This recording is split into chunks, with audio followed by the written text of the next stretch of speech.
Wednesday morning with Hump Brenden Martin. Yeah, well, day! and Hump it's the day! day between because we had the two play-in games last night, Yep. and up in Dayton we'll talk about it. And tomorrow it officially begins. Tigers, Gators, Tide, Vols, Rebels, Tigers. Golly, man, Wildcats. Lions, Tigers. Oh I feel like my! I'm at the zoo with my kids and grandkids. You It's did go like to the zoo a lot this year. I love to go to the zoo. I got my membership to the Memphis Zoo, ranked number 2 in America behind, I think, Zoo Carolina in Raleigh. I have to go check it out. Hey, Brenden, you know what? People want to watch this show live, so be it. We love you. If not, you can catch us later at any time on your cell phone. Take a picture of that QR code, and you'll get a ding every time we go live. And we've got this show on the channel, Buddy Martin's show. We've added an Auburn Undercover show, which we do today at 5 p.m. Eastern. And we've got Scarborough Knows, which launched Sunday night. That was awesome. Building a network, SEC Sidelines. We're doing another one with Scarborough today, so he'll be posting that soon. So we've got all sorts of stuff. You can click on that QR will take you to Twitter or X. Go ahead and follow us. Check us out on Facebook at Sidelines. Go ahead and click like and follow there. And on YouTube, go ahead and search for SEC Sidelines Sports Network, where you can see all of our podcasts and playlists are sitting right there for us. Yes, Rob, the dance is started. Well, what's cool is Jim McClellan, my friend in Little Rock, watches this show every morning while he's on the treadmill. So, hello, Jim McClellan. Rob, you're always fascinated by the technology. Yes, and the gyms in California, Rob. There is more to this country. So we've got from East Coast to West Coast, and even in probably China, if you're pirating this or something like that. How about Gator George out in Portland? I love that guy. Yeah, well, Portland, it's raining. What's it like? 2 a.m. there? Yeah, so 5-hour difference. He gets up and watches. Yeah. All right, let's bring in Oakley, McFerrin, Oakley the intern, Franz Beard, the Iron Duke, Franz, Swiss Army knife. Been covering basketball a long time. Oakley's our intern, Franz at Auburn, and we had some homework assignments for this week. Kind of research he does every week. He's really good. He's a very, very smart young man, and I'm going to tell you things we wanted to talk about today, Oakley. And that was, what have teams who've lost 3 of their last 4 games done in the NCAA tournament? Who are the best tournament coaches record-wise? And then name 4 teams that are under the radar. So we'll get to that, Oakley, in just a few minutes. And Franz, I know you and Oakley and Brenden and everybody were glued to the TVs last night for the play-in games in Dayton, Ohio. Franz, Alabama State, the Hornets. Are they still celebrating in Montgomery, Oakley? I think they're playing the Auburn Tigers. Is this the Iron Bowl of basketball? Well, here's the thing: is that the Alabama State coach was one of Bruce Pearl's assistants, and Todd Golden was on the staff when that coach was the assistant too. Tony Madlock. Tony Madlock, yeah, and this is what you see there. The joy that you saw from the guys at Alabama State. I mean, how many times has a team from the SWAC won a ball game in the tournament? And I would say maybe 2 times, 3 times, maybe at the most. That may have even been the first time they've ever had a winner. I know the MEAC, which is where it used to be Florida A&M, but now, and North Carolina A&T, but they've since left. But they've got Bethune-Cookman and Norfolk State. They may have only won 1. Florida will be opening against Norfolk State at the MEAC. So it's always great to see these historic black colleges and universities get a win, especially when you got a guy like Tony Madlock, who, by all accounts, is one of the really good guys in the sport. I think he played at Melrose High School here in Memphis. Played at Memphis and was with Larry Finch on the staff, and it is really cool. Oakley, how big basketball is in Memphis and Nashville, and I think it's getting to be big all over the South. Let me ask you this: as a freshman in college, people say, "Oh, these kids don't pay attention." You watch every game. You watch every Steelers game. You go to a lot of them. Are you seeing everybody on campus dialed in just to watch Auburn or just these big SEC games? Is that we're all going to, whatever you pick the bar if you're old enough to go, but you get together at people's houses or the Elk Slides, whatever. Is that what happens? Yeah, so I think, especially primarily talking about Auburn with our football team not being as good, Yeah. you won't. I think right now people are more invested in basketball on campus, and there's more joy and passion behind it than you see for the football team with how it is the last 4 years. And especially when you have a team like this year's team, and if you can make a deep run, that passion will only get deeper. And with the whole SEC being good, I mean, the whole Southeast is going to dig into basketball. Yeah, and along the line of what Oakley just said, friends, for the first time in history last year, friends, there were more students in the College of Business at Auburn than the College of Engineering. And now football has taken a back seat to basketball. Friends, let's get started right now. Let's talk about the games last night, the winners, and what you think they're going to do. We know Alabama State plays Auburn, but about that other game. Well, I'll tell you what, North Carolina not just surprised me, they shocked me with how well they played actually at both ends of the court. Their defense, which has been really suspect all year, was there. And they've been like this all year, able to score points. Their problem has been unable to stop anybody, unable to get rebounds, and they did that last night. They are a dangerous team. Moving forward. I'm one of these people, if I'm a number 6 seed and I'm on that 6-11, if I'm on that 6-11 line and all of a sudden I've got North Carolina, I'm not exactly a happy camper right now because these guys can play. They can hit shots. And when you get a team that goes into a shooter's coma like that, a lot of stuff can happen. Ole Miss has got these guys next, and they could run Ole Miss out of the gym. By the same token, Ole Miss could run them out of the gym. Yeah, I think it stands to be a very competitive game, though. And you got two teams that typically all season long have not rebounded the basketball very well. Yeah. So whoever can rebound is going to win this ball game. Yeah, and remember y'all all remember this, back in the 2021 season, one of those teams that was a play-in game team, UCLA got all the way to the Final Four and lost 93-90 to Gonzaga. Now, Syracuse was the worst team ever quad one win-wise to get into the NCAA with the play-in until North Carolina at 1-12. But Bubba Cunningham runs that committee.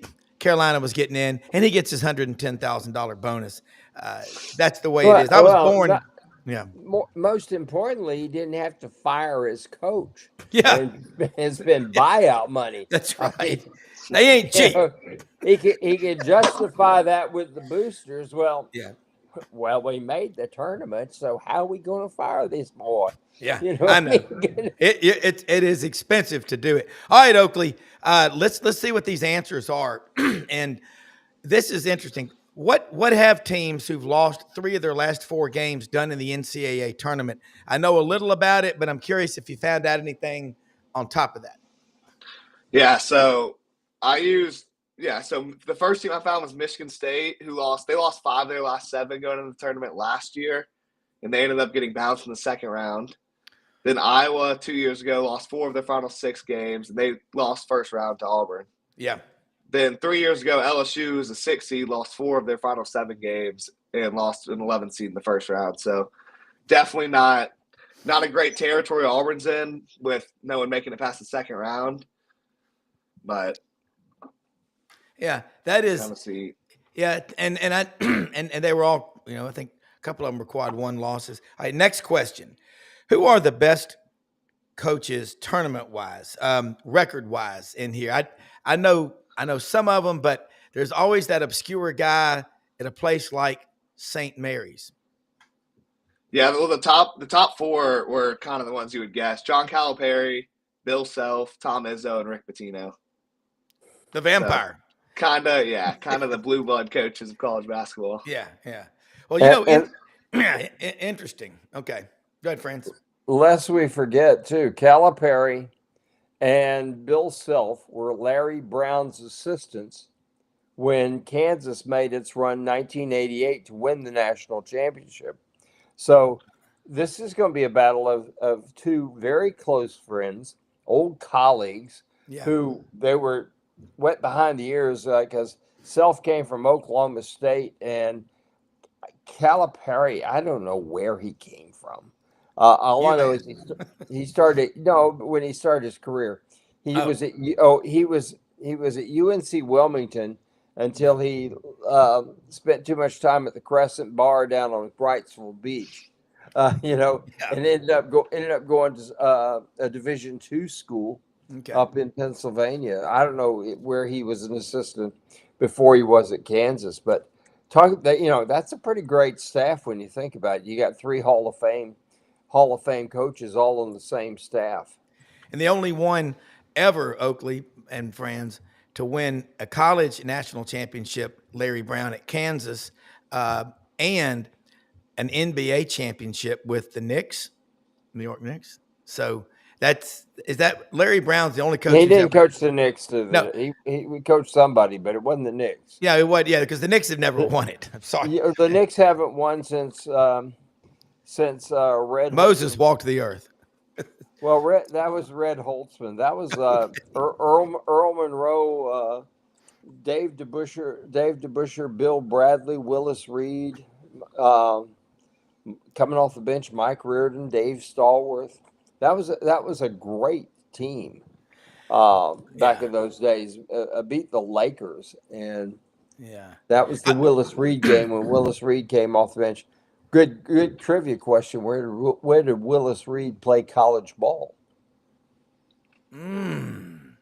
Willis Reed. Not Transylvania University, was it? No, that's where C.M. Newton got his start coaching, though. Yeah. Where did he play it? He played at Grambling. Wow. And near Ruston, Louisiana, in Grambling, Louisiana. Yeah. A great trivia question. All right, Oakley. Now, Franz knows a little about basketball. He's been covering since Dean Smith was smoking on the side of the court during games. They don't call it Tobacco Road for nothing, do they, Franz? He'd sneak cigarettes from me after games at the press conference. Yeah. I mean, he was incredible to listen to him talk about basketball. And that's where this ACC madness comes from. Oakley, all right, one more question. And Franz and I, we want to get see what you say. Who are 4 teams that you think are under the radar, off the radar, not being talked about, that you think pose a serious threat, especially to our 14 SEC teams that are going, which is a record, by the way. 2011, the Big East had 11, and we beat that by 3. So take that. Now we got to bring home, the bacon. Yes, sir. Yeah, my first 3 sleepers are Sweet 16 sleepers. Would be Drake, because they just play an unconventional style of basketball. They slow you down. I don't think anybody wants to see them. VCU is one of the most rugged teams. They're like compared to like a Tennessee type, where they want to turn the game into a dogfight. Yep. And they just play with great intensity. And then same with UC San Diego, can shoot the ball great, and I don't think Michigan loved that draw at all. And I think they could potentially beat Michigan and Yale or A&M, whoever they end up playing. And then my final 4 sleeper was Maryland. I think Maryland, if they can get past Florida, I think Maryland's a great basketball team. Now, Franz, part of Gatorbait Media, Oakley, but a longtime writer, and I think Franz can be as objective as anybody. And it's the orange and blue of your glasses, Franz. I can't see your eyes. No, but Franz, I love Oakley is a student of history. He is. He's an old soul in a lot of ways because he's been a Steelers fan his whole life. Same thing with Auburn. I like that pick on Maryland because Oakley, we grew up when they had a coach named Lefty Drizel at the old Cole Field House. One of my buddies. God, give me a foot stomp, Lefty. All right. What about his 4 friends? You agree with those, or you got some different ones? No. I would go dangerous team for Auburn is Creighton. Creighton has this big center named Ryan Kalkenberg, 3-time defensive player of the year in the Big East, who is 6'11", and he's the kind of guy that Auburn doesn't like. Auburn doesn't like teams with really good big men. That's why Florida beat them so badly up there at Auburn. They're better with teams that are just perimeter guys, etc. But Kalkenberg's the kind of guy that can make Janai Broom go to his right hand, and if he has to go to his right hand, he's toast. But they are very, very dangerous for Auburn. They'll win their first round game with Louisville. Another team that is extraordinarily dangerous could have 2 straight SEC wins. If they've got to have good officiating, they can't get into a game that's an all whistles game, even though they'll make all their free throws. Yeah. The problem is the depth that they would foul out, and that's St. Mary's, because St. Mary's gets Vandy in the first round, and they'd probably get Alabama in the second, because I can't see Robert Morris or Philip Morris, whichever it is. Maybe Tobacco. Yeah, well, in that round, they are a very, very dangerous team. Another team that's dangerous, particularly for the SEC, is UConn in that first round. And if there's a team in this bracket, in the West bracket, that really can challenge Florida, it'll be in that second round against UConn. UConn. You got to remember something. UConn in 2014, the Gators made it to the Final Four. They only had 3 losses that year. 2 of them were to UConn.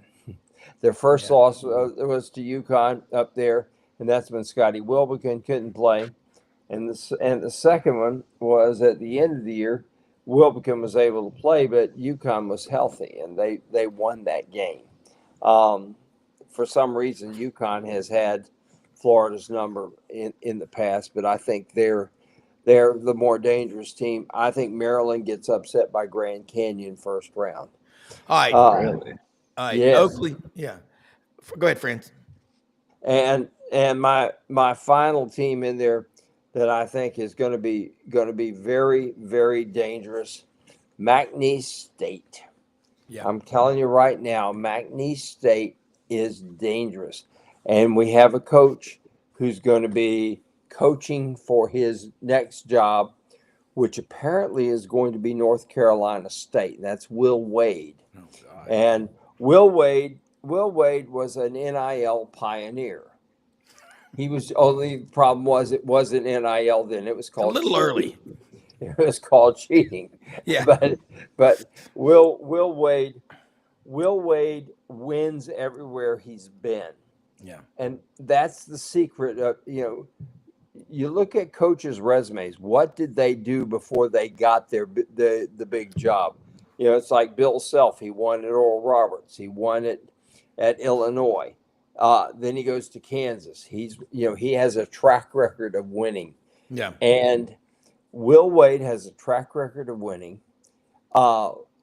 NIL, we know he's got that down pat. He knows how to buy a player. He's already been that route with LSU. 2017. My gosh, while the rest of us have been trying to play it legal and avoid the NCAA, Will Wade said, "Hell with the NCAA, and we're just going to buy them damn players." Hey, Oakley, what Francis talked about back in 2017, he was allegedly caught on tape, quoted when he was recruiting a player to LSU. He said, "Look, son, we made you a strong ass offer." That was all of a sudden he's coaching at McNeese and not at LSU. But I'm with you. You know, a school that's produced a lot of coaches is Virginia Commonwealth University in Richmond. They've cut a lot of them come out of there. All right, Oakley, stay with us the whole show if you can. I know you got class. Athletics makes men strong. Studies make men wise. Character makes men great. And being on time makes your teachers happy. So don't want to get you in trouble. That's the Auburn creed, except for that last part. All right, Oakley, looking at this tournament, of all the games, give me your Final Four. Ooh, okay. Nothing like putting you on the spot. I think right now, if I had to pick out of the South region, as much as this hurts me to say, I'd say Michigan State. That's who I picked. Yeah. I think they're playing good at the right time, and they finished the season off with like 7 ranked wins, something crazy like that.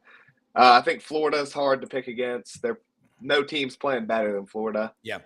They're just complete. They have 8 7-footers, it feels like, and then they've got a great backcourt. And then I think Alabama comes out of Duke's region. Got to have some upsets in there, but I think Duke's the better team. I think I'm banking on Alabama hitting some threes that day, and then I think Houston will come out of the North region, so the Midwest. Yeah, they haven't made a run. I think they're due to make a run.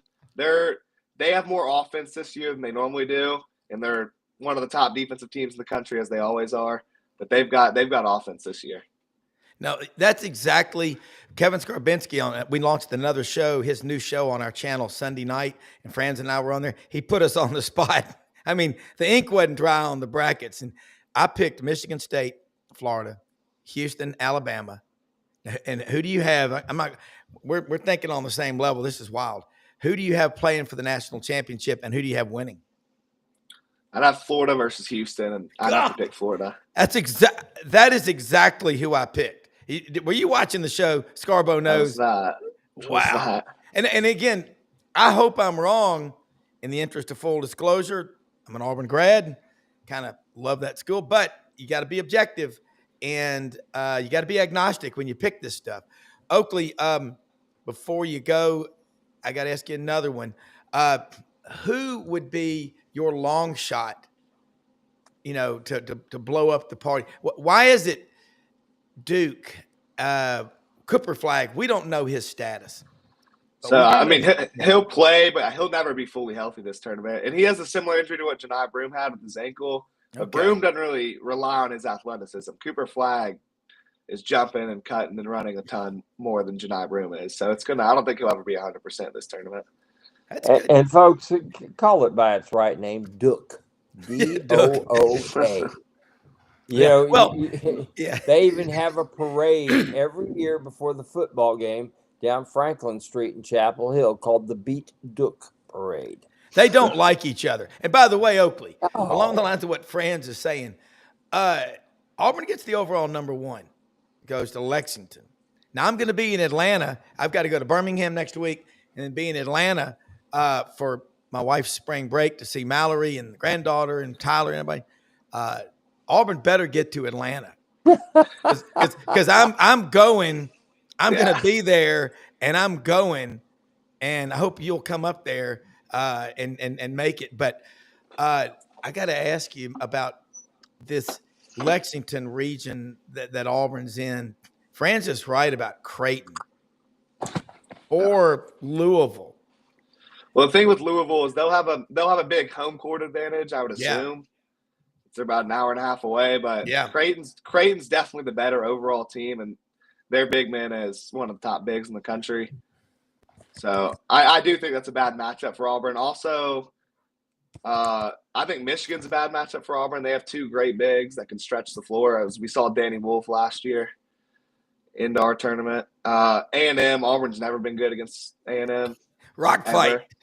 So we've won 2 of the Auburn's the one won 2 of the last 8 in that game. No. Okay. I don't think Auburn had a great draw for being the number 1 overall seed. Yeah, it's Duke gets to play their first 2 games in Raleigh Raleigh. 8 miles from campus. I mean, might as well play at, Cameron Indoor.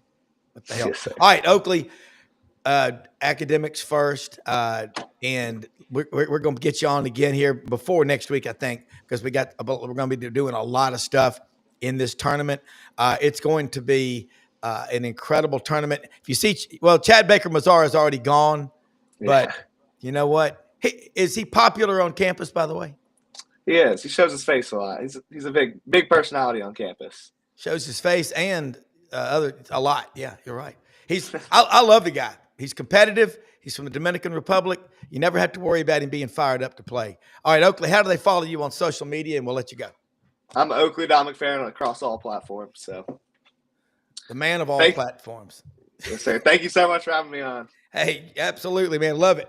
All right, let me say something about Winter Timber Outdoors, one of our sponsors, friends. It is turkey season, okay? There are 3 ways you can call a turkey. Do it with your mouth, with the diaphragm call. They sell those. The slate calls, the box calls, which are really cool, but they've got everything. The ground blinds, the turkey load ammunition, Migra Ammunition out of Charleston, South Carolina. They make great turkey loads. They sell them all at Winter Timber Outdoors. When you go into Winter Timber, what you'll find is a massive selection, and the store's big, but it's not so big. It's like trying to take a drink of water from a fire hydrant. The staff knows what they're doing. They've got over 2,000 shotguns, rifles, and handguns in the store, secured, of course, and a staff that is into the outdoor life. The investors, the partners, they're all Southern. They love the outdoors, and the South needs a locally owned, out of Athens, Alabama, building a new store in Auburn, coming to an SEC town near you. Winter Timber Outdoors. Proud to have them as a sponsor. And hey, you see this Ernie's brackets up here, folks.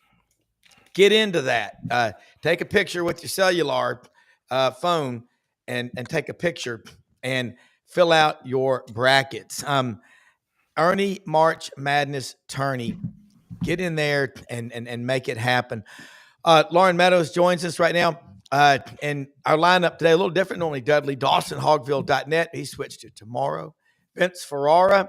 You talk about the life of media people right now. He's doing a show this morning, 6 to 9 a.m. Eastern. Then he's going to be jumping in his car and driving to Lexington, KY, for the availabilities and the shoot-arounds and stuff. He'll try to join us in his car if he can get a signal, but we'll see what happens. But you know what? We have a deep depth chart. We have depth. We got Franz Beard, Loren. Yeah. Loren. I was just on with you last night on the. Yeah, you called in the JV, but sometimes the JV gets the call JV. up. So no, it ain't the JV. It's America's kickoff team. Right. Well, I'm a little. Y'all don't look at your comments, man. I was 2 for 2 on those trivia questions. I had Larry Browne coaching the Pistons. Yeah, you did. And then I had Willis Reed coming from Grambling. I was 2 for 2. And then you forgot my homeboy. I'm a Laker fan. Y'all forgot my guy Phil Jackson on those Knicks teams. Y'all didn't mention Big Phil. So I was trying to. I couldn't see. I had the screen on large, and so when I did that, I can't see the comments until I shrink it. My apology. Hey, and you know what? I wish I still had all my cards because I had a Lou Alcindor card from the Milwaukee Bucks. I have a Don Drysdale card. Roger Staubach signed my football, and I played football in the street with it. I don't know where it is. But, all right, let's talk about that Ernie's bracket real quick. Loren Meadows from Dayton, Ohio. And last night, you're right.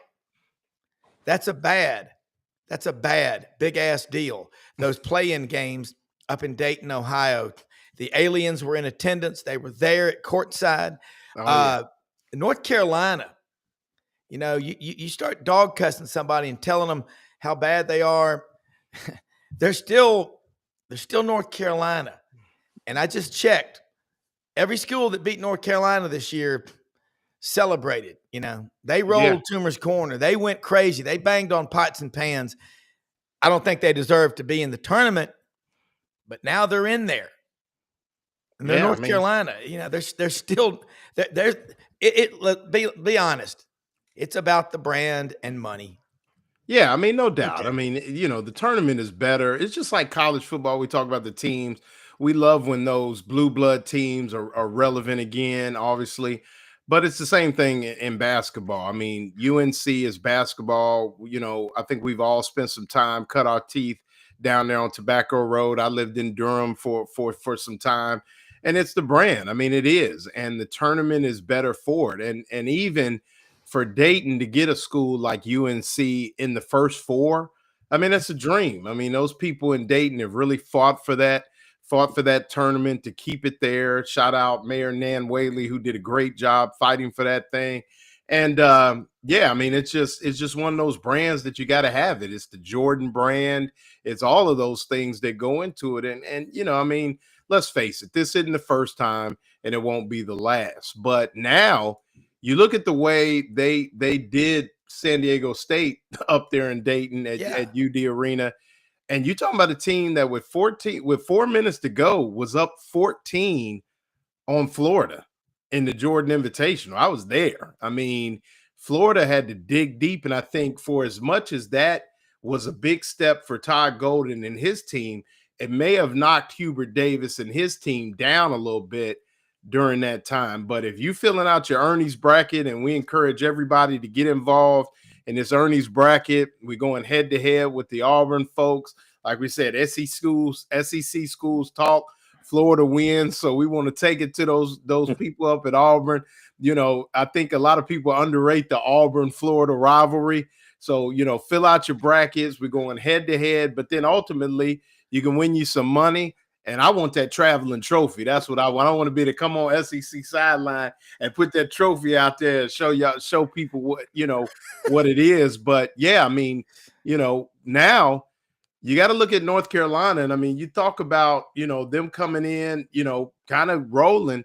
That Ole Miss North Carolina matchup on Friday is interesting, man. It is. And like I said, I was there. I was sweating. I was biting my fingernails because UNC was giving. I mean, I know it was in December and it's early, but they were giving Florida everything they could handle. So the talent is there. And like I said, you start to look at some of these rosters top to bottom, the rosters, the talent level, things like that, maybe not the way they play, but then if some of that talent starts to finally hit its apex, a school like North Carolina could find themselves, and then they're talking about the winner of Iowa State and Lipscomb if they beat Ole Miss.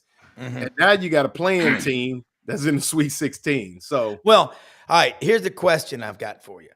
The Ernie's money, if you win it as an individual, you get to keep the money, because I know at the St. Louis hole-in-one fundraiser at our church, it's been going on since 1957. If you hit a hole-in-one or, you win a big prize, you can keep the money, but inevitably one of the parish priests will be there and go, well, you could certainly give the money back to the women and the children. And they kind of just, okay.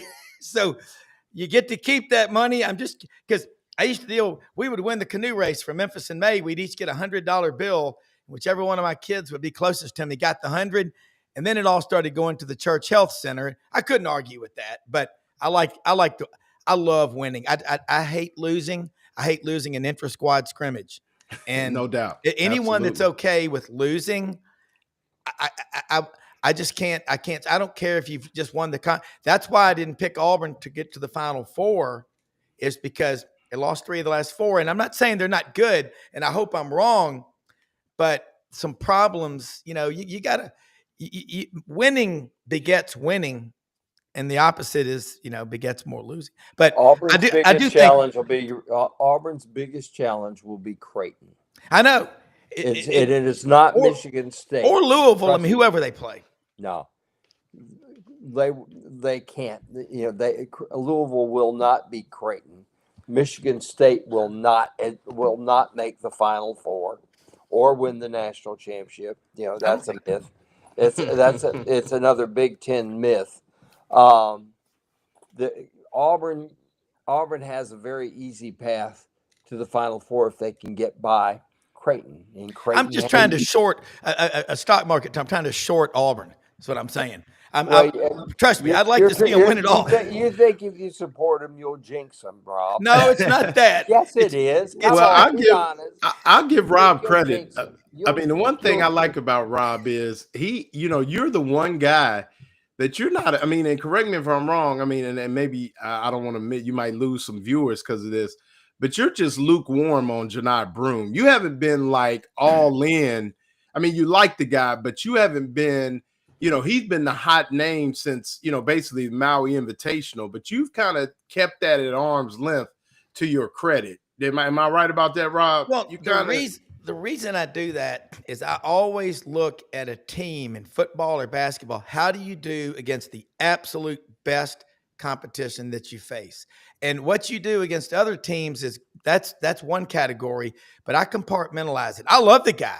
I mean, hey, I want to see Auburn cut the nets down, but I guess it's because of picking stocks and all. Don't fall in love with a stock. It's a damn piece of paper, and it doesn't know where you bought it. And so if you want to sell it or whatever, you've got to be, don't get attached to them. I think my favorite player on that Auburn team, I mean, Chad Baker-Mazara, don't buy into the narrative to bench him. I loved Nick Fairley in 2010.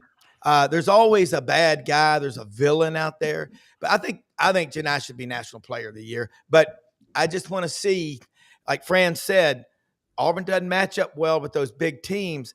And Creighton, the Blue Jays, I go back to following them when they had a guy named Benoit Benjamin. Y'all remember him. So I followed it when they had a guy named Bob Gibson who became fairly famous. Yeah. Ended up playing for the Harlem Globetrotters before he ever pitched a Major League Baseball game. Yeah. Well, here's the funny thing. What I love about, you pick these teams is, and I'll pick several brackets. Now, Auburn's going to get the vote because my dogs, I do one for them. They pick all the animal mascots. So Spartan is not an animal. Tigers is. That puts Auburn in the Final Four. But the Yukon Huskies will go far. I'm sorry, but they will. But all right, guys. Buddy was here and now he's not. I wanted to bring he disappeared, but if Buddy comes back in this time of year covering these games, my God, it's just incredible. It started last night. And then tomorrow morning, Buddy, you told one of the cool stories when you were at the Denver Post in 1983 about one of your young writers, Rick Riley, wrote that great story about NC State winning it all.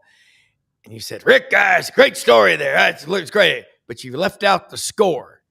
So kind of set the table. Look at Buddy, man. He looks like he's ready to be in the press box. No, I tell you the truth. I'm a little tired of talking about Auburn. Okay. I mean, who won the SEC championship? Regular season, Auburn. Well, yeah. Who won the tournament, though? Who won the tournament then? All right. Oh, Florida did. Okay. So riddle me this. Why is it that all four analysts have picked Florida to win, right? The whole thing. Why is it that it took so long to get Florida to the proper place in the seedings? It took forever.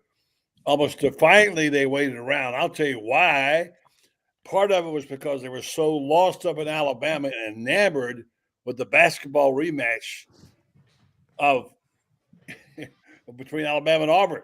And I talked about this with Kevin Skorabinski, who I really have a great respect for a little bit. And I'm not being a homer here, but why was it so obvious to everybody, even you, Rob, this team was really good, one of the best, and yet they grudgingly got them into as a number one seed. They're still, should be ranked, in my opinion, as the number one overall team, but they just didn't care enough about Florida because they wanted the basketball rematch of the Iron Bowl, and they got lost. Meanwhile, the team in Florida was beating the crap out of those guys. I think, tell me if I'm wrong, Fran, didn't they go 5-1 against the big three in the SEC? Against what now? That they went. Florida went to 5-1 against the big dogs in the SEC. Oh right? yeah, and 4 of those wins were on the road. Yeah, and so and by the way, beat the crap out of them. Didn't just beat them. Why didn't somebody see that? Come on, man. We got our eyes here. So I hear Auburn, Alabama, Auburn. I mean, I get it. It's exciting, but give the team credit. Give Todd Golden credit, and Rob, you have done that. But you tell me, guys, why did it take so long for people to even blind men like me? Because Ray Charles could have seen this team being so good since. Why did it take so long? What's going on with that, Rob? What's going on with you're saying you're tired of hearing about Auburn? What, on my show? I don't care anybody's show. I hear Auburn. Great. How about the team that beat them really bad? Well, I've been talking about Florida, and I'll tell you, here's some numbers to look at. Kevin Skarbinski's number, non-conference strength of schedule. I got it. I printed it off. Team Florida 234. I got all non-conference record against NCAA field. Auburn 5-1, Florida 1-0. Losses by NCAA seed and margins of defeat. Duke is number 1 with 6, Florida 9, Texas A&M 11. Yeah. I have said all along, Florida. Just put one other stat in there. 90-81. How's that go? Yeah, Florida beat Auburn in Auburn. They were down by 10 early, came back and won the game. But as far as I've said, in my opinion, I just call it like I see it, not to placate anybody. I think the national narrative was, an Iron Bowl rematch. Okay, that's one thing.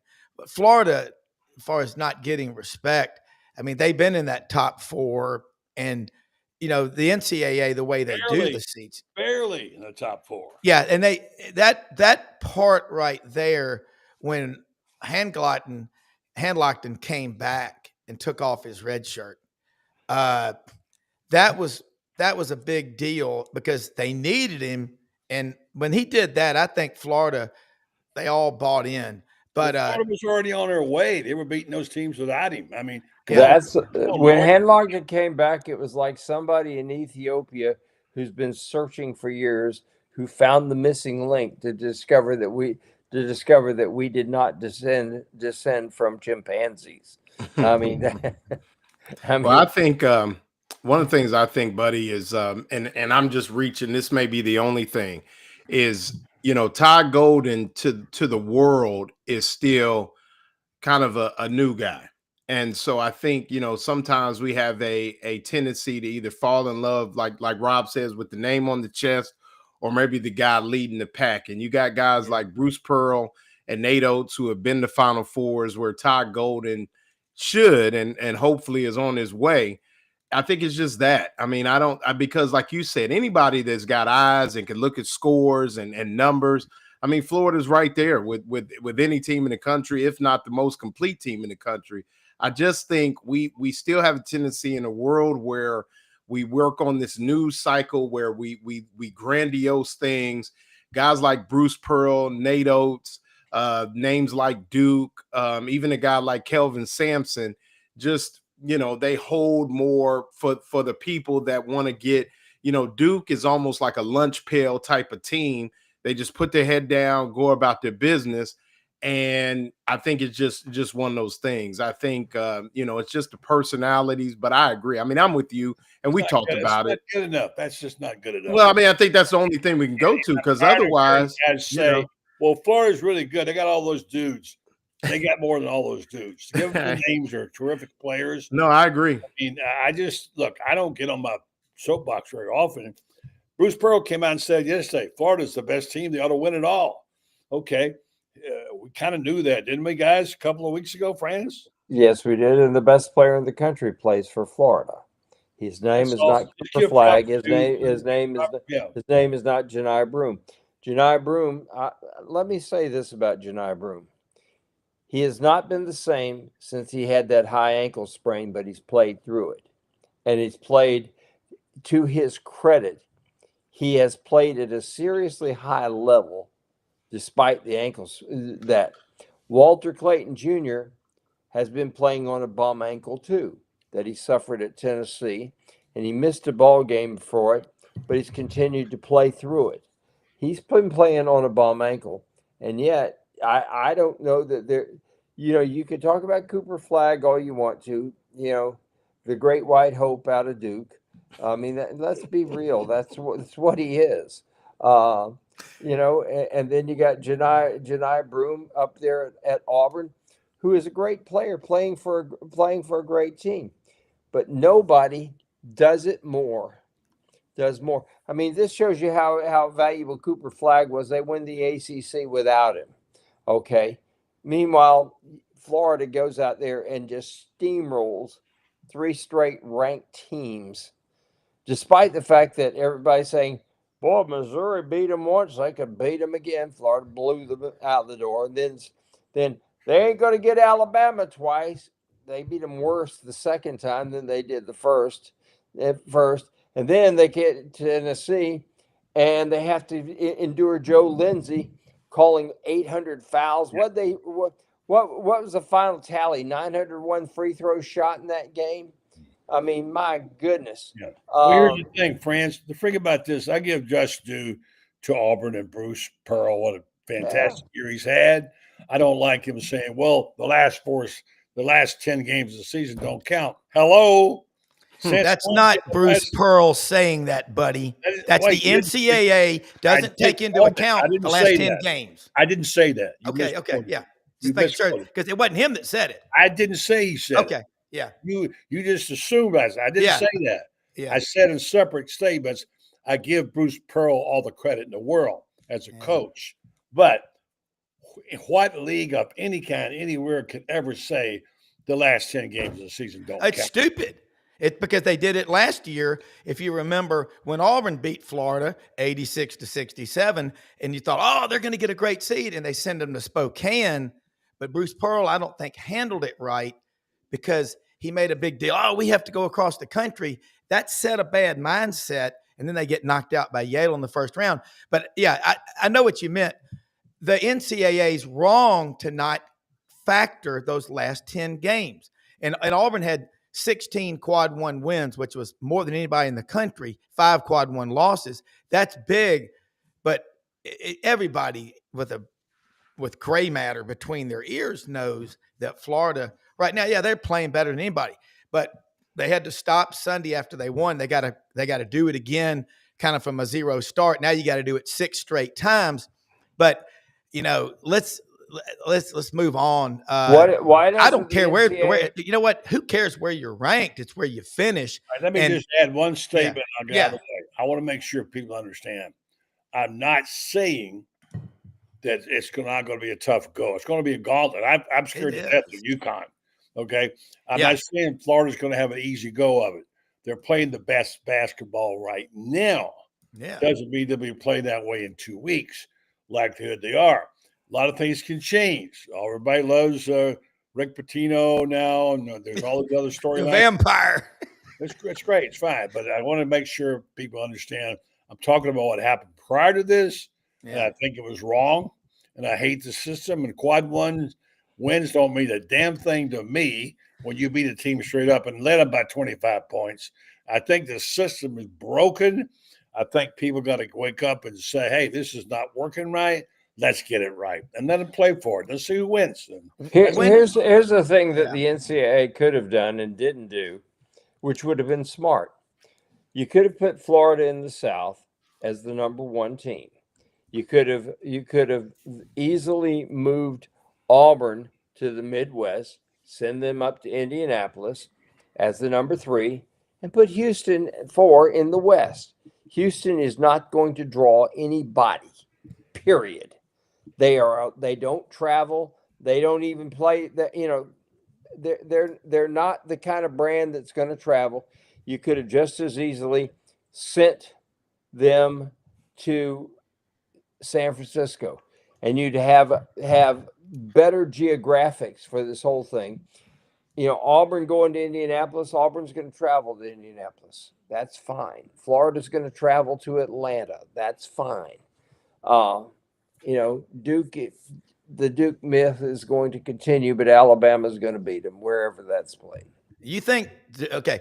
I mean, Duke, again, buddy, we all know this. Like, the NCAA, these quad, they started the quad one thing, was it in the 2018-2019 season?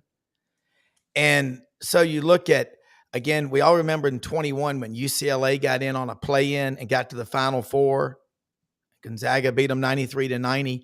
I think that worrying about where they put you, it hurts your team. You better be careful with that, because you got to, you know what I'm saying, buddy? You got to embrace it and say, hey, man, I don't care. We're glad to be there. I mean, I don't know, the national media, I will say this, just in my looking at it, they were way behind on picking up on Florida. And the thing is, if you're going to count the whole season, you also, I mean, think about how we made it through college, guys, Loren, buddy, friends. At the end of the semester, you went to extra credit and you kicked ass, and then you made an A on the final. That's got to count for something, because I was on the 11-year plan. I was on the 6-year plan. But, buddy, I mean, you've seen a lot, and I don't know. I think this Florida, I think that, look, you know what? They control it. You can control the narrative, control the controllables. Florida they're rolling right now. And again, they're a throwback team because they got all those, Franz, you're right, 25 big fouls to give. So this, now you just got to do it 6 straight times. And same thing for Auburn and Alabama and Tennessee and Ole Miss against North Carolina. If they beat, here's the thing, North Carolina had 1-12 in quad one wins this year. But if Ole Miss beats them in the first round, they will be dancing and celebrating on the square in Oxford because they beat North Carolina. Regardless, and Buddy's right, regardless of their 1-12 record in quad one wins, buddy, nobody will give a damn. It's a made-up stat. Let me tell you guys, give you guys something that's kind of interesting that you may not know. In 2006, Florida lost 3 straight games, won 2, then went on to win the SEC tournament and the NCAA. 2007, they lost 3 of their last 5 regular season games, beat Kentucky on Senior Day in Gainesville, and then went on to win it all. But both of those teams showed one basic thing. You get hot at the right time, and it's all over. Hey, Paul's friends, quick question. In 06 and 07, did Florida win either the regular season SEC championship or the tournament, or did they win both in any one year, or 1 and 1? In 06, they did not win it. LSU won LSU won it in 07. No, they did not win. So they didn't win either one, but they won it all back to back. They won the tournament both years. I mean, they won the SEC or the NCAA. I know they won the NCAA tournament. Oh yeah, they did not win the SEC. Okay, that's my point. So they lost 3 ball games. They were winning the SEC, but then they lost to Vanderbilt, beat South Carolina in Gainesville, then lost at LSU, lost at Tennessee, got beat bad at Tennessee, in fact, 86-76, I think it was. But the thing about it, what I'm saying is this. You got to get hot at the right time.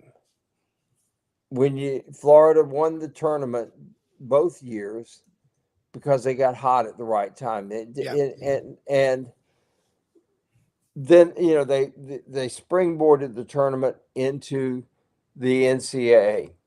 And again, you get through your conference tournament, and then it's a crapshoot. It's who can go 6-0, not who can be the best team necessarily.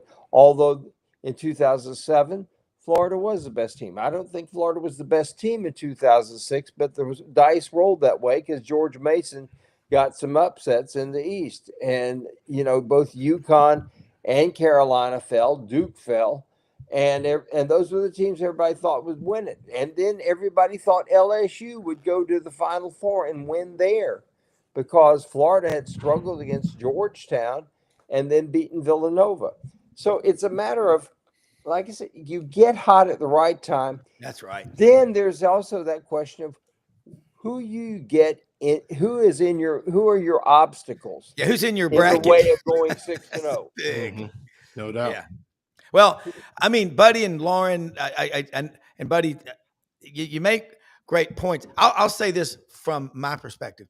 The national media was way behind, but in the SEC, we all knew how good Florida was. I mean, I picked Florida to win the SEC tournament, and I just call it like I see it. I mean, who doesn't like you've been right the whole time. Well, no, but I'm saying the national media, a lot of them have missed it. They lag behind, by the way. Yeah, because they didn't want to admit they were wrong, because you have to give credit where it's due. And I think the toughness of these guys, like Janai Broome playing with that ankle messed up. And you're right about Cooper Flagman. He's all over the place. And Janai is 27, I think. I don't know. He's been around a while. Or Chad Baker Mazzara is 25. They've got some veteran experience, but so do the Gators. I tell you, you know what is frustrating is to hear the national narrative, how dismissive they are of schools that they don't know that much about. They're myopically focused on. I mean, there's a man crush they have on Duke that's, but it's explainable. Yeah, I mean, blame our guy Mike Krzyzewski. You know, depending on how people feel about him. I'm a big Coach K guy, but you know, my family is a Duke family. Duke used to pay the bills at my house. Your mama said you better be remembering her. Yeah, so that's what I said. The mom spent some time at Duke Medical Center, so there was some good Christmases at the Meadows house because of Duke back in the 90s. But I can see that. Yeah, right. No, I mean, definitely. That's what took us from Dayton to Durham for a few years. But no, I mean, I think that, you know, yeah, I mean, it's just, you know, Duke has been really, you know, you take since that 1990, you know, that 91 team when I was a senior in high school, you know, with guys like Grant Hill, and I mean, his mom basically was Hillary Clinton's roommate in college. I mean, and then it just kind of took off. Christian Laettner was the guy you loved to hate, but everybody loved him. The girls liked him. I mean, they just had those guys, and at the root of it is Coach K. And I think it's one of those things that even though now Josh Shire has taken over, it just lingers. And Duke's a name. I mean, you talk about guys like Kyrie Irving, guys that are in the NBA now.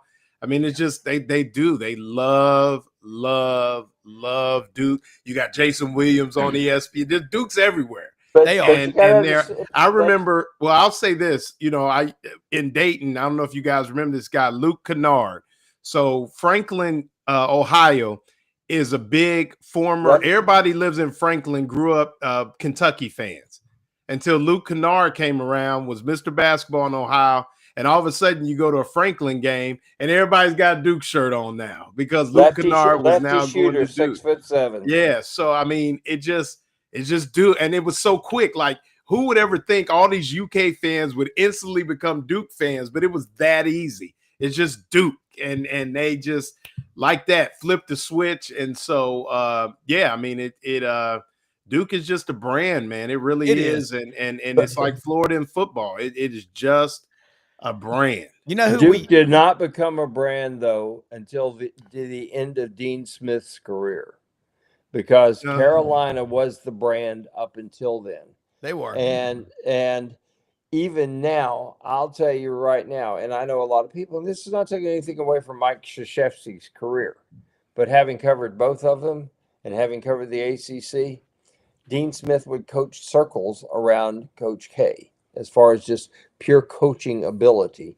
Now, Coach K ended up being a great recruiter, got great players there, but his success is measured from the end of Dean's career onward, for all practical purposes. And remember, he was about to get fired. Yeah, so his first you're 7 right. Yeah, he was almost terrible. The coach at Florida. Yeah. Well, think Go about ahead, his Rob. first 7 years at Duke were god awful. Hey, Mhm. buddy, did you ever have the pleasure of interviewing one of the more likable, affable figures on the college basketball scene, Jerry Tarkanian? I never did. I was there. I've seen him, and I've been in a group that interviewed him at the tournament, but I never have interviewed one-on-one. No. Well, Sat who are, beside him at the 2006 semifinals. Sat right beside him. well, here's my question. I'm going with this, buddy. Who are the villains in college basketball now? The coaches, coach-wise, because, Coach K he's really cool to listen to on his show. He's a West Point grad. His connection, obviously, with Bobby Knight and how he survived. And John Hurley. Thompson. Hurley's a villain. Yeah, I was going to say Danny Hurley. I like him. Yeah, I like Hurley too. I love him, man. That guy, he wants to be the first one out of bed in the morning. I mean, Right. Are they the first family of college basketball? The Hurleys? They got a lot of blue. I mean, his dad at St. Peter's, and of course Bobby at Duke. And he, by the way, let's not forget he did win back-to-back national championships. Yeah. He's Would making you a want lot to of play money him? right now, but there was a great piece on him with 60 Minutes, by the way. I really liked it. Yeah. Yeah. Well, I mean, and that's the thing about it. We love those villains and friends. Dean Smith, it was so powerful watching. And you talked about the four corners, and other people tried to emulate that. You couldn't do it. You didn't have the talent that North Carolina had. I mean, you just think about Sam Perkins, James Worthy, Michael Jordan, of course, Doherty. Mitch But Kupchak. they had a point guard named Jimmy Black, and Jimmy Black would hit an occasional big shot. But the one thing Jimmy Black didn't do was turn the ball over. And when you got a point guard like that, that was always the key to Dean's teams. If he had a point guard that did not turn the ball over, they were aces. Phil Ford was the best at it because he could run the four corners and wouldn't turn the ball over, and was quick. And there wasn't anybody in the country. You could put two guys on him and he'd split the two every time. Anyway, Phil played. Phil basically lived with me his senior year in high school in Rocky Mount, North Carolina. I'm planning to Saturday, because we play Friday and Sunday.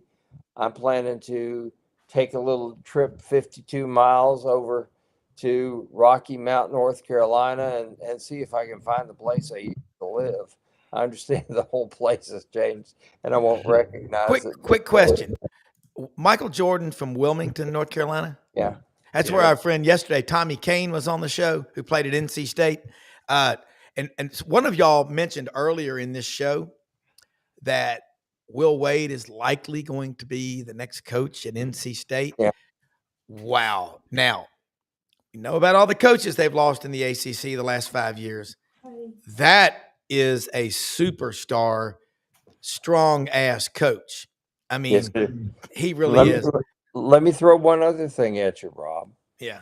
If Rodney Terry loses tonight, which it could happen, Xavier, could outcoach. I'll tell you what, he could,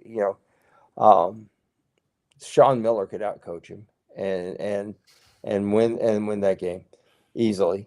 But here's the thing: if Rodney Terry gets fired, they're going to make a Godfather offer to Billy Donovan. Oh man!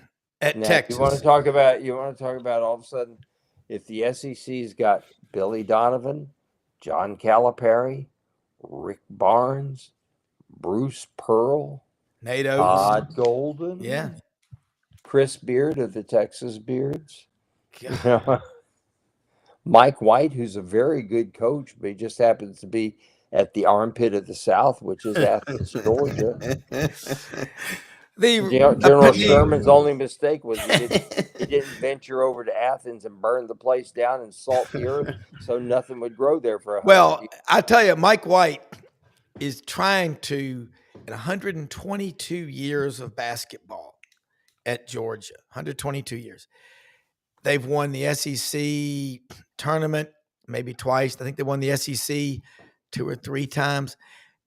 if he can get them going, they've got the resources, they've got the recruiting around there. We'll see what happens on that. They But went to the Final Four in in 1980. '83, yeah, Yes, indeed. yeah. Back All when they red, had a guy named Vern Fleming yeah, playing for him. And if Dominique Wilkins had not gone on to the NBA and Dominique Wilkins had been part of that team, they might have won it all that year. yeah. Well, remember the But four I hate teams, Georgia. those four teams in there. Of course, NC State, Houston, Georgia. Does anyone remember the fourth team in there? Because they were all red. Houston. No, I'm saying Houston, NC State, Georgia, but the fourth team. Y'all remember who the fourth team was? Louisville. Yeah, they were all four red. I remember that, but I still think the Final Four, buddy, the tournament that got us all hooked, but was 1979. Dick Enberg and Al McGuire, Kenny Loggins. If this is it, make no mistake, that's the tournament that got us hooked. Was Indiana State, Larry Bird, Magic Johnson, and Michigan State. That, as a kid, is what got me just hooked on this March Madness. And as much as we love football, guys, friends, if you got to go, thank you so much for being on with us. And you got a 7-pound Boston butt in the oven. Go get it, buddy. Buddy, look, the great writer, Loren, stay with me if they both got to go. But buddy, the writers are why we really follow it, is because these guys have continued to write about these great moments in history, Loren. I mean, and that was, it's really cool because Buddy's right. There has been forget about Florida. It's Duke, Cooper Flag, and all this stuff. Everybody we give Florida credit. We just call it like we see it. Right, no doubt. We're gonna wrap it up, but I'm telling you, what's hard to do is all the momentum that you've got. Then you have to stop for 4 or 5 days.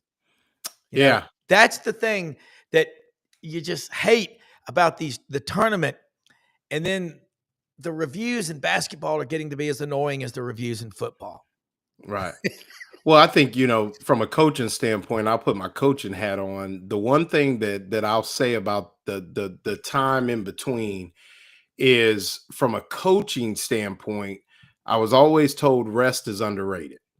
It is. And so what I would say that a lot of these guys are doing is, this is the time where you spend a lot of time in the cold tub, the cryo chambers, all the stuff that they're doing now, getting the massages, getting all those things, getting guys off their feet. You might go in, you might shoot around, you definitely doing walkthroughs, and just to make sure that when Thursday at noon hits, you're ready to go. Yeah. Friday at noon hits, you're ready to go physically, and now you just let it take over because you got the film study, that kind of thing. Any little wrinkles, anything that you're going to see, but that's it. You want to take these days and, more than anything, rest, recovery, and then get ready to play on Thursday and Friday. Loren, look, thank you so much for coming in. We had a little scheduling. Thank you for having me. Awesome stuff. And I'll let you go on about your day, but we'll be watching and I'll be hollering at you later today. We're on standby in case the show pops up. Okay. Let me say something about Landers Ford, people. It is an honor and a privilege to talk about these sponsors that we have. And Landers Ford, #1 Ford dealership in the Mid-South, is open every day of the week. If you're in the market for a new car or a truck or an SUV, and they sell a lot of them, give Landers your business. They'll earn it. First of all, they'll earn it. Take $500 off for SEC Sidelines audience members. They'll deliver anywhere. All kinds of opportunities on trucks, Expeditions, Ford F-150s, Ford Escape. These new Broncos that they've got out there, every year they keep looking better. The 4-door with the big tire on the back, the Sasquatch package, the off-road package. They've got the hard top, the soft top. Get out there. Let Brad Bellamy, the general manager, know you heard about them on Sidelines. They'll work with you. They'll work with you on your credit. Sometimes it takes 30 minutes. They spent 8 hours recently with somebody. Kent Ritchie, the whole team out there is dedicated toward getting you in the right vehicle at the right price. make it happen. LandersFordMemphis.com. If you didn't buy your last vehicle from Landers, you probably paid too much.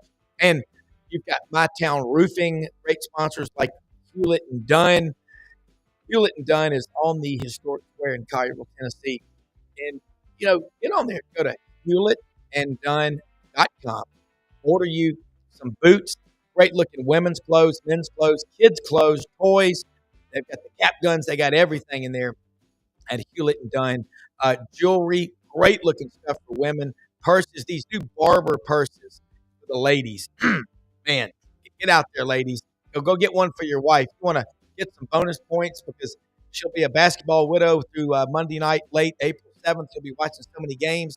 Go get her some nice boots, dresses, Barber purses at Hewlett and Dunn, over 7,000 pairs of boots. Hey, most often we see the face of Christ released among us. We have the greatest country in the history of the world for executive producer Brenden Martin, and that was fun today with Buddy and Franz and Loren, Oakley, McFerrin, the intern. Check us out today, 5 p.m. Eastern on this channel, AU Undercover with Ronnie Sanders and Doug Dean, Kevin Skarbinski, and get your Ernie's brackets filled out. Take care. Thanks for watching.